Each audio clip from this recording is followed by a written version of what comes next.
for those of you who don't know Tash, she's our head coach. Holy shit, your first month you made $20,000. You went from being very good to just like dominating. So what happened?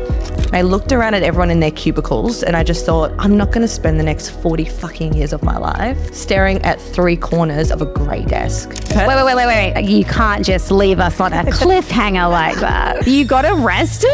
Yes. So So tell everyone how much commissions did you make that month? Wow. I honestly cannot believe that. What's up, She Sells girlies? I have an absolute fire episode for you today, and I have someone very special joining me.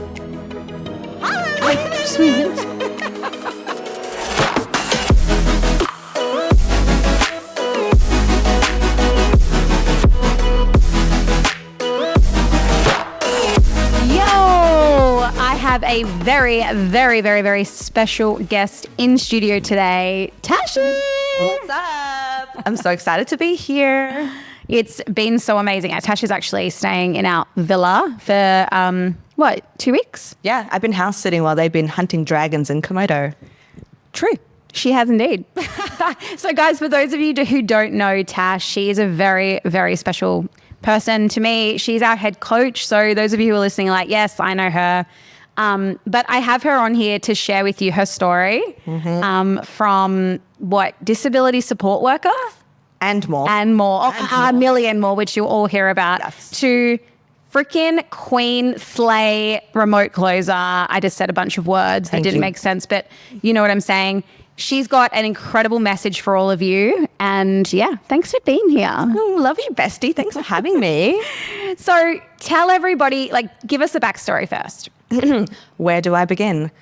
So the day that I was born, 1995. Okay, see, this is why you don't do that in sales. Tell me everything. Exactly. Don't do that. No.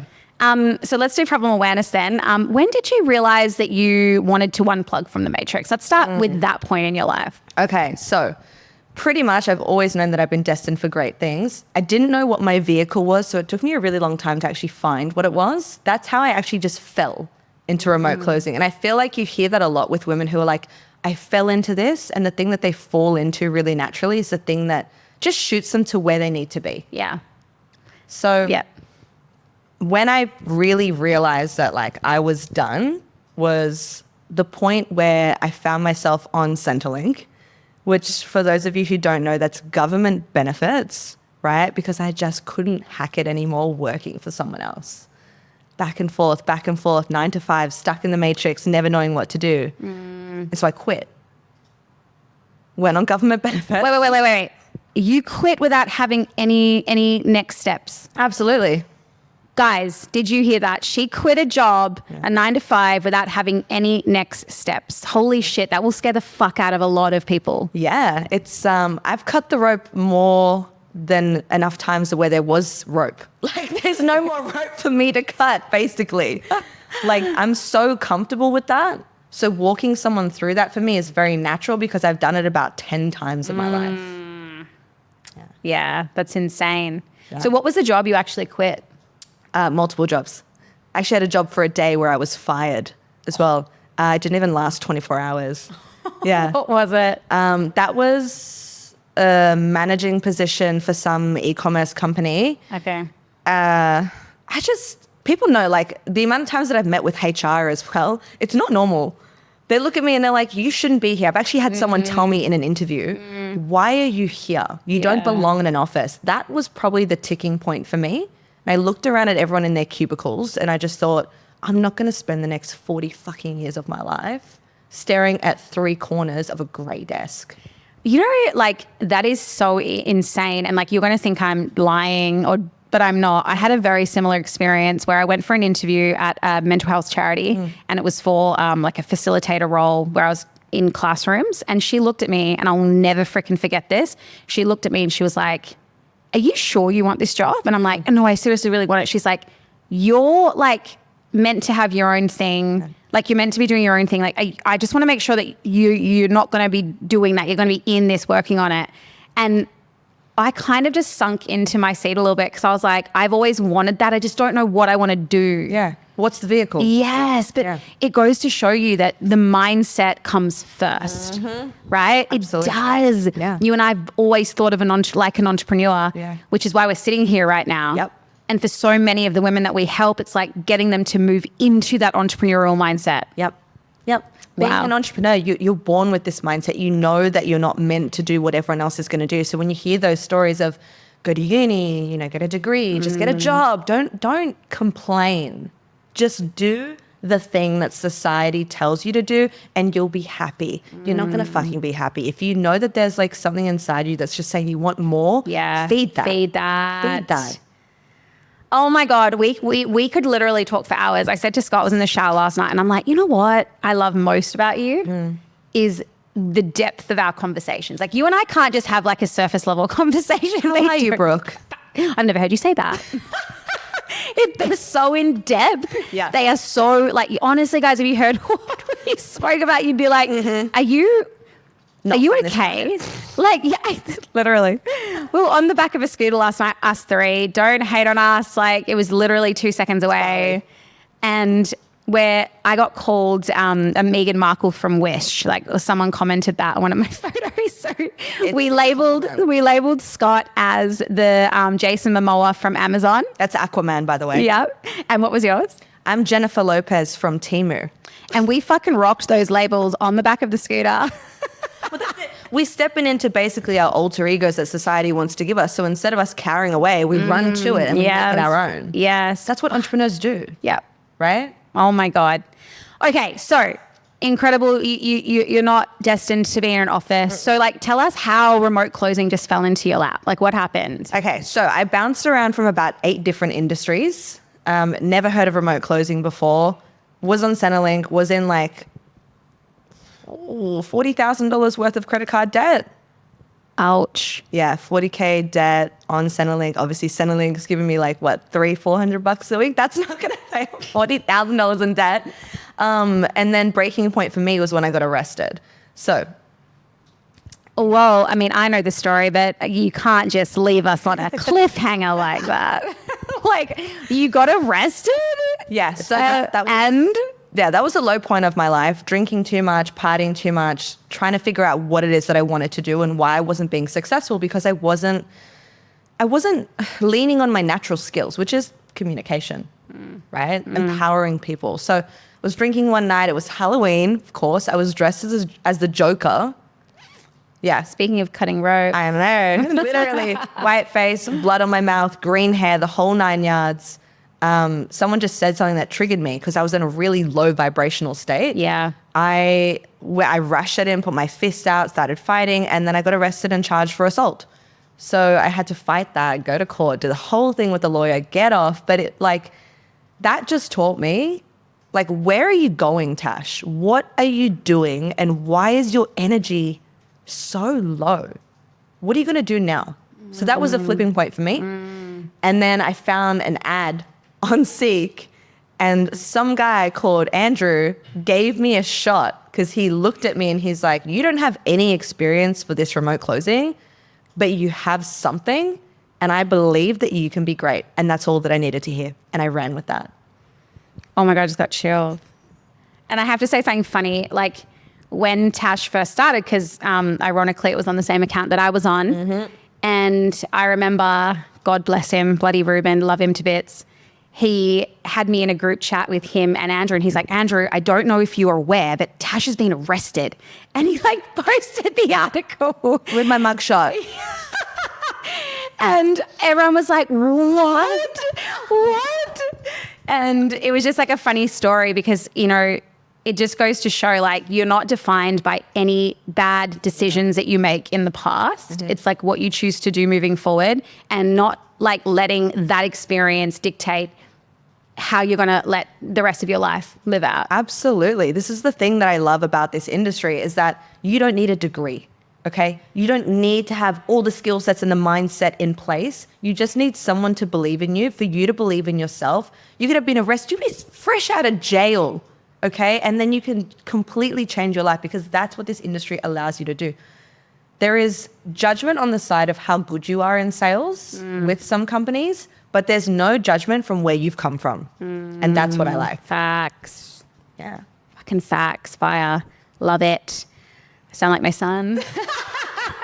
He's started doing this thing like, love it. Yeah, mummy, love it. I'm like, where'd you get that Okay. Me, probably. Okay, so you came into remote closing and did you just slay from the get-go? My sales trailer basically tore out my hair. It was so crazy, but Who was I your was trailer? like, Wait, who was your trailer? my sales trailer? Oh, yes, so sorry. Sales trial. Yeah. So it was 2 weeks of trialing. And Andrew was like, you got this. He's like, give me feedback, like implement this. And then I found you being super supportive. I was like, I need help. Brooke, help me. She was like, I want to give you everything. And I specifically remember you said to me, you were like, I want you to be better than me. I want you to be number one. And I was like, is this chick serious? Like, I'll take it. I'll be number one then. But you raised me up to be as good as you. And there were weeks where I was knocking you off the chart and you were like, yes, Tash, yes. And then we developed this healthy competition where it was just about love and empowerment and having each other's backs. And that for me is why I stayed after my trial, because I'm like, if there are people like Brooke here, then I can become that person for someone else. Yeah. And now here we are. Here we are. It's full circle.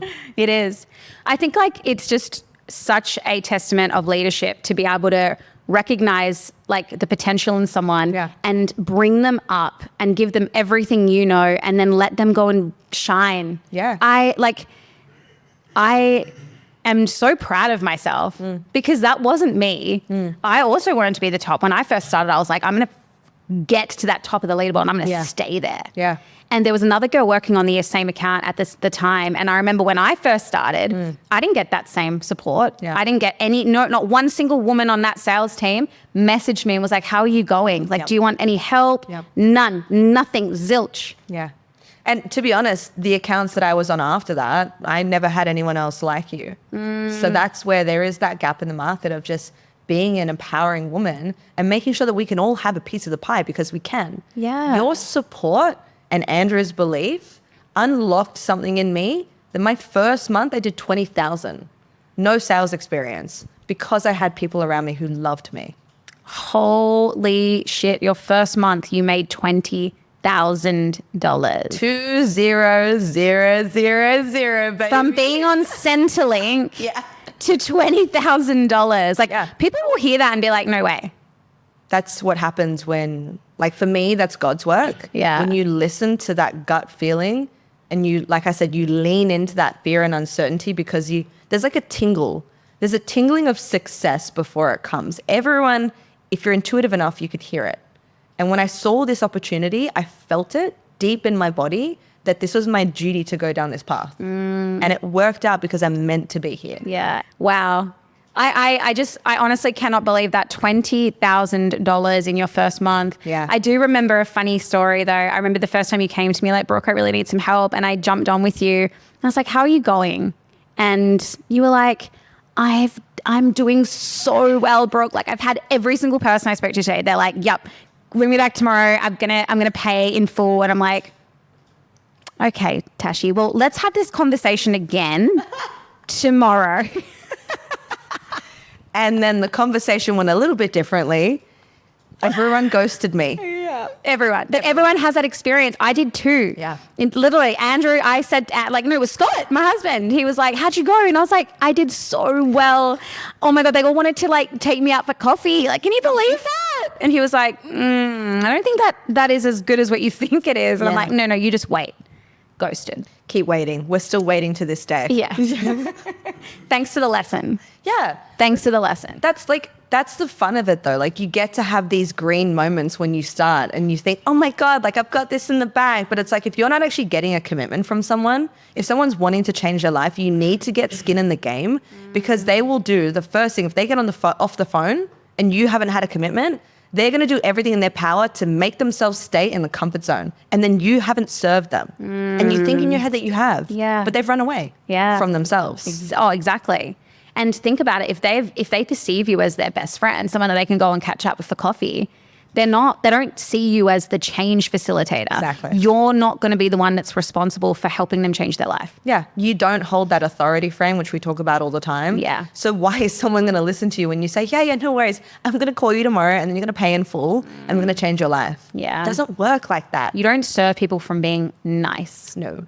You know, like, and I think I do so many role plays with these incredible women that are in she cells wanting to change their life. And I'm like, stop being so nice. Yeah. You know, they'll say something like, they'll be distracted and one of the girls will be like, hey, is everything okay? And they'll be like, oh, sorry, I just had a bad day. And they'll be like, oh, well, I appreciate you being here. I'm like, no, being here is standard. They book a call with you.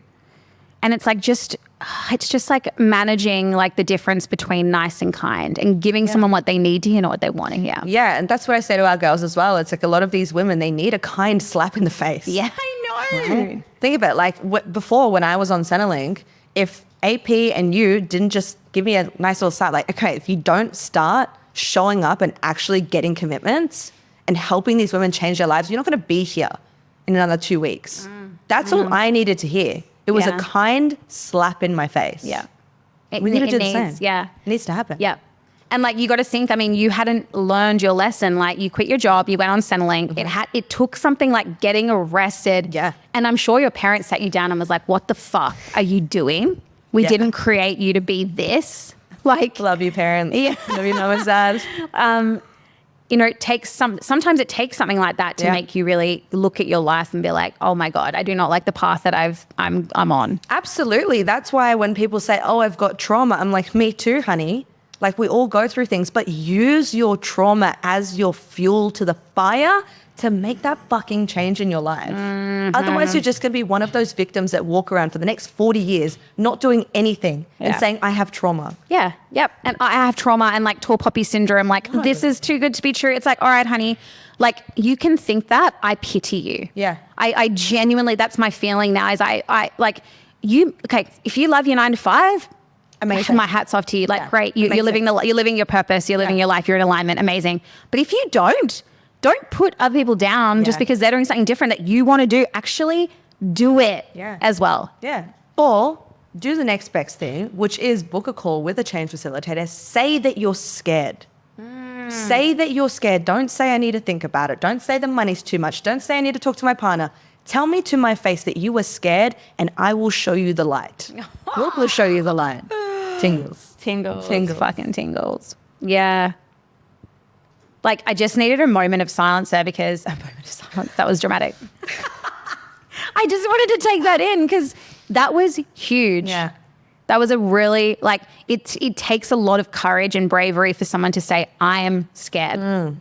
And so they mask it with all this other garbage, like the husband, money, time, blah, blah, blah. But at the root of it, it's like, I'm scared. Yeah. I'm scared. I'm terrified. Let us hold you. Let us show you. Show you the light. Yeah. Show you the way. Fear is a motherfucker, but it's also necessary. Yeah. If you didn't have any fear, you would never push yourself to do different things. It's necessary when you lean into fear. Yeah. That's when miracles happen. Yeah. And that's what I talk about with the girls all the time. And you've heard me talk about this and people on your socials as well. I say, we have 2 paths in life, right? First path, it's the first choice. It's the same shit that you're doing right now. You stay on that path. You look down the track, 40 years later, you're in the same position complaining about the same thing. Easy, right? Smooth, yeah. But shit, it's the comfortable uncomfortability. The second path is the path that you want, but it's riddled with fear.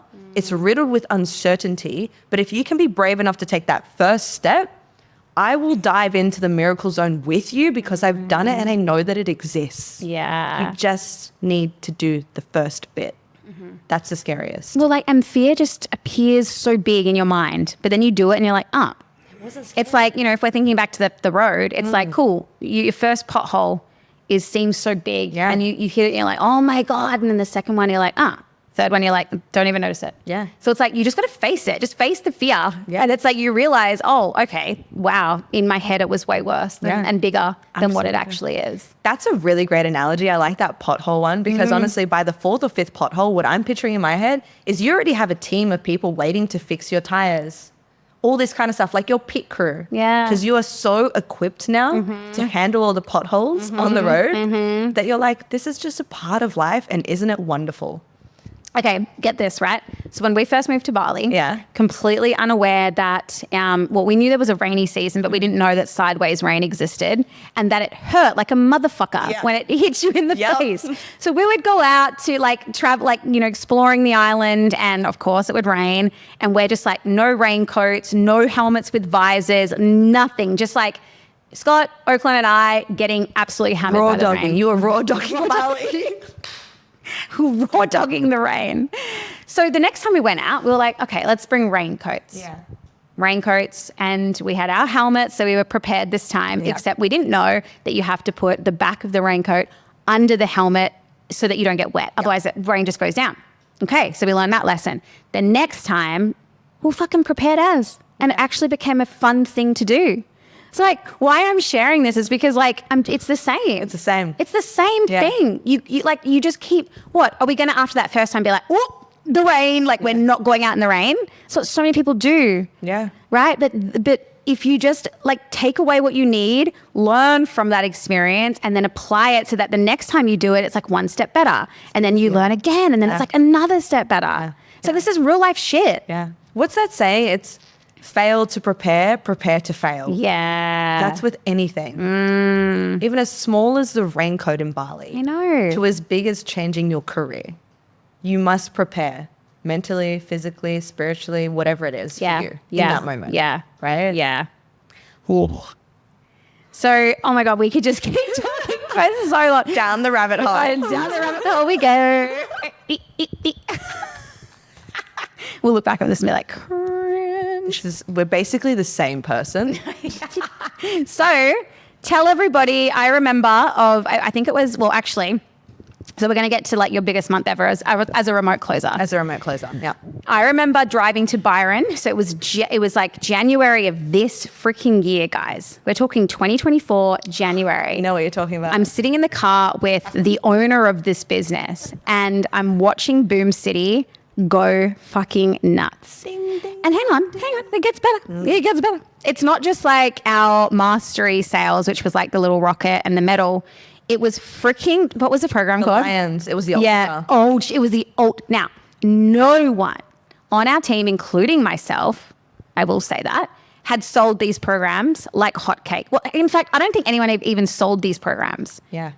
Until January of 2024, when Tasha started to go on an absolute freaking mare and was just selling ultras, which is 12-month fitness programs, like hot cakes. Like $9,000. Yeah. I'm literally not joking. We're sitting in the car and I'm literally sweating because I'm like, my top of the leaderboard status is looking pretty dim at this point, like dire, because all of a sudden Tasha's revenue per sale was going through the roof. And I shit you not, guys, like every single person she was speaking to, she was closing into 12-month, $6,500 programs. I think they were $6,500 programs in 30 freaking minutes. The business owner was like literally like, I couldn't believe it. He was like jumping for joy. And I'm just like, I want to get back into sales. Like, let's go. Yeah.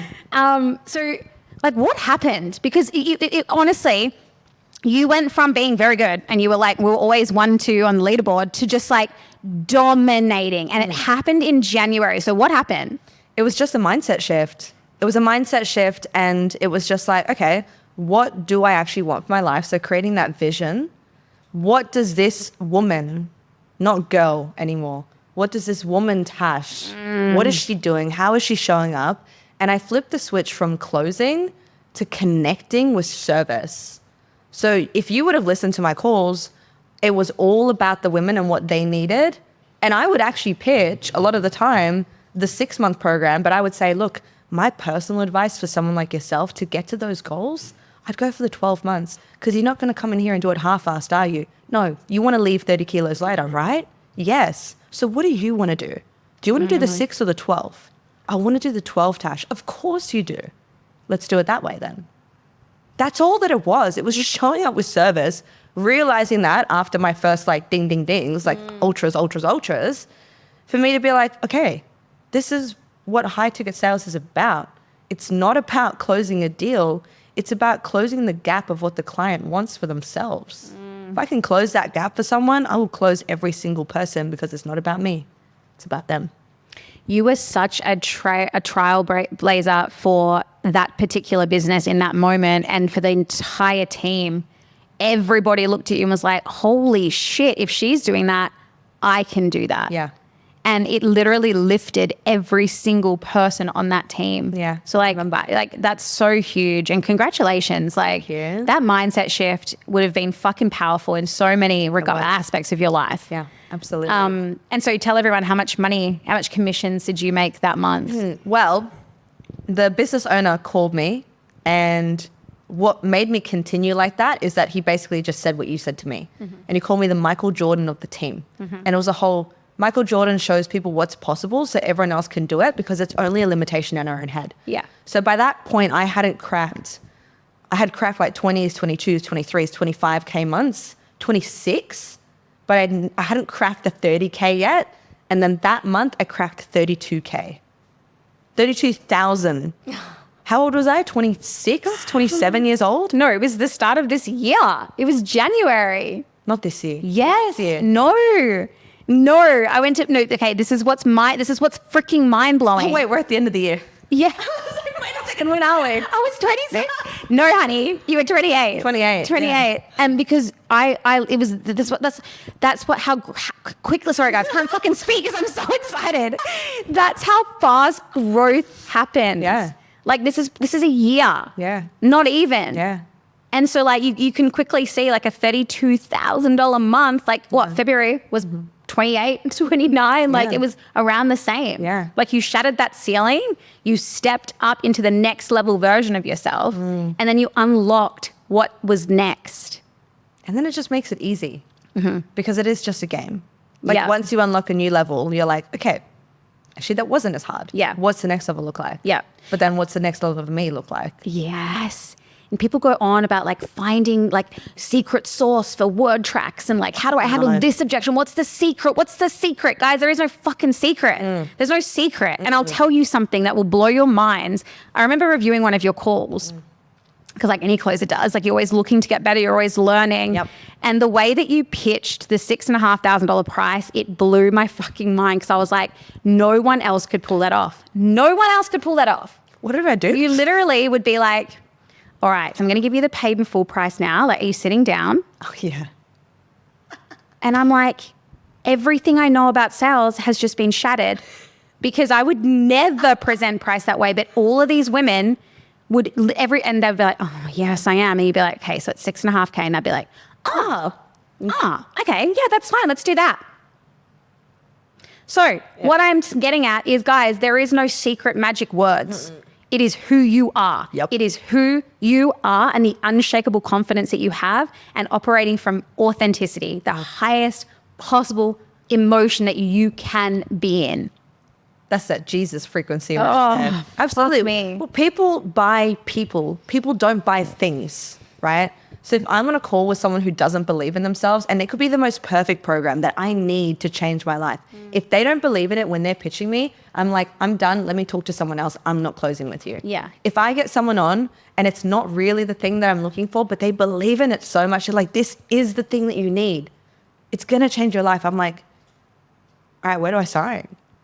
Yeah. Where do I sign? That conviction is like contagious. It's magnetic. It's them. It's them. I remember G said to me yesterday, she's like, she said something like, oh, confidence is a seller. And I'm like, no, you are the seller. Your energy, who you are, what you bring to the table. It's not the fucking table. It's you sitting at the table. They're not buying because you have a marble table in front of you. Nope. They're buying because of who you are. Yeah. And that's one of my all-time favorite sayings is who you are speaks louder than the words you say. Absolutely. And that's what I just said is that you were able to get away with saying like, sit down, I'm going to present the price, literally putting it on a pedestal. And if anybody else tried to do that, they would be like, oh my God, you're absolutely kidding. But not for you because you were just unshakable. Yeah. In the conviction that you had that this was going to change their life, and they felt that. Their alignment with your energy was just, it was 100. Yeah. And if it's 100, there's no room for doubt. Yeah. Right? If you give someone, even if you're only like a 99, if there's a 1% chance there's doubt there, you're not servicing them. And they can tell. And women. We know this. We can see the doubt. They don't even have to say it. We can feel it. Sense it. So don't not call it out. I often see people just rushing to the sale. They're like, oh, you want to do it? Okay, cool. Well, next steps, I'll just grab your card off you and then we'll like process it. And they don't have any space for them to process and just like digest it all. Yeah. And it's because they know, the closer, that there is doubt there and that they didn't do what they should have done and actually uncover what's really going on. Like having the power to sit in that energetic space with your client where you're holding this vessel for them to be like, okay, here is the woman that you want to be right now, and you're skirting along the outsides. I'm going to ask you some really uncomfortable things and call out your fear and hesitation, but I'm going to sit in this vessel with you and I'm going to wait until you join me. Yeah. And I'm not going to push you. That I'm going to hold space for it. you. Oh. It's a really powerful thing. And like we do it so well because we've been in this now for a while. And like now seeing the girls that we're teaching, being able to do that, it's shifting their conversations in life in general. I know. And what they want from themselves. Because when you can sit in that space, you can have everything. Everything. Yeah. Yeah. Guys, the amount of knowledge bombs, taking it back to 2006. I didn't even know knowledge bombs. 2006 was a good time.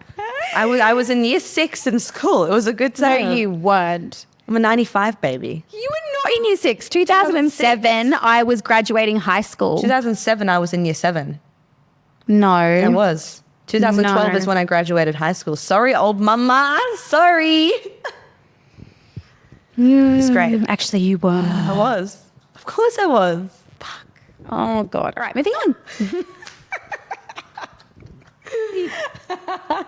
Okay.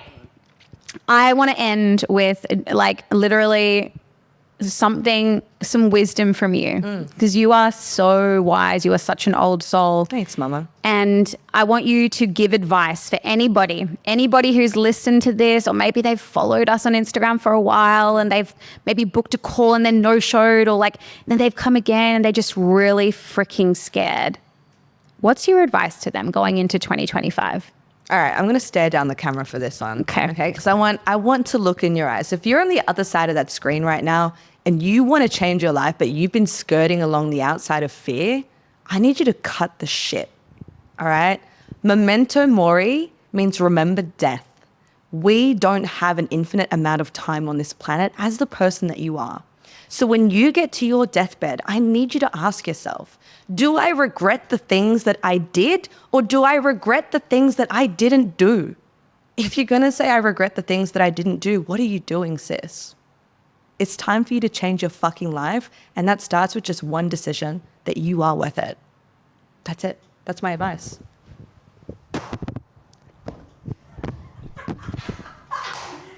I am very dramatic. I had to do that. I love it. That was amazing. That was amazing. You literally don't regret the things that you do. It's the things that you don't do. Exactly. Yeah. And that's all we're asking you to do is have a call with us. Just see how we can help, if we can even help. Oh, we can definitely help. As long as you're ready to help yourself. That's the main thing. Oh my God, Tash, I'm so appreciative for you jumping on with me and being here. This is an absolute insane episode that I think everyone, male, female, grandma, just could get something out of. Yeah. So I love you. Thank you so much. You too. Thank you. Bye.